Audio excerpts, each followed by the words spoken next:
We find him outside the Odeon Theatre on Chewham Street. The partially demolished building is beyond repair. Signs on the fence clearly state this building is off limits, but that doesn't stop urban explorer Glenn Howie from scaling the rubble to capture his prized photographs. Half the roof is on the floor, and you do wonder as you look up, how long till the rest comes down. Today he took CTV News on a journey, armed with a small camera, to give you a first-hand look at some of the places he finds himself in, and to explain why he continues to step behind the cordon. People stopped being allowed access to these places and were never allowed back in, and I just thought we're missing out on something here, and these buildings are being, whipped away. The Odeon Theatre has been abandoned since the earthquakes. It was the oldest masonry theatre in New Zealand and was once used as a meeting place during Kate Shepherd's women's suffrage campaign. Today it sits empty as Glenn explores its halls. It's one of nearly 200 dangerous and abandoned buildings that he has visited since the earthquakes. Inside, plaster litters the floor and taggers have gone wild. As Glenn explores, he takes a wary step, testing the broken ground of this bathroom. You can't help but feel what people felt when they ran out of there. You can't help but realise it's pretty dramatic.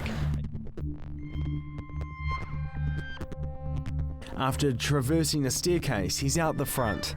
This facade may one day be saved. But even if it isn't, Glenn will still have his photo.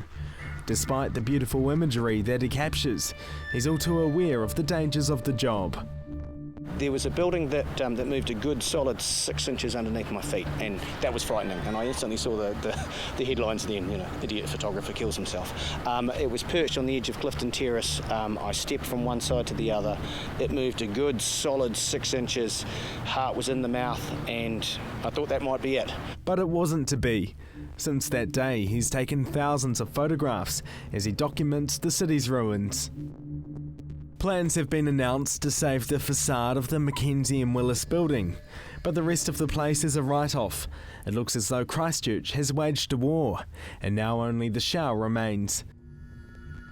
Once again, Glenn has stepped past the barrier to see the damage up close. The roof in certain parts is just totally and utterly crumbling down around you, and there's a wonderful slice of real-life memories from an amazing cafe that was obviously in there, that was gorgeous in its time, and they're obviously keeping the facade of the building, so that part of history is kept and everything else will be wiped away behind. Inside, it's hard to believe that this was once a cafe. But all the amenities are still here, and aside from a coating of dust and rubble, this kitchen could almost open for business. But these jars of Marmite give away the truth. Glenn isn't the first person to climb through here. I photographed a couple of amazing Marmite and Vegemite jars, and as I sat there shooting it, I realised these are too perfect. Someone else has been here and organised that. It just had to be. Throughout his journey, he's yet to run into anyone. Despite tales of squatters and vandals, no one's around when Glenn comes calling. It's eerie. It's eerie because it's people's memories, no matter how you look at it. It's people's memories. And I feel kind of privileged to be walking around in there in a strange way, even though I know I'm also breaking the law. Finding himself in a police cell is always at the back of Glenn's mind. Sarah frowns on his and other urban explorers' work, like the team who recently took these photos inside the Christchurch Cathedral. I just hope like hell that they realise what I'm doing is risking my life, and they've got bigger things and way more important things to do than worry about me. Belongings still litter the ground in here. The occupants of these offices haven't stuck around. And as Glenn snaps away at this fridge, passers-by get a glimpse of this urban explorer from the street. Damn, that's incredible, boys. It's like walking around in people's memories. There's destruction there, there's chaos there, yet there's all these little things that remind you of what the people were doing on the day and the things that are just left behind. It's history. Glenn Howie is a self-confessed urban explorer and plans to release his photos in a book in time for the 5th anniversary of the 2011 earthquake. Marcus Gibbs, CTV News.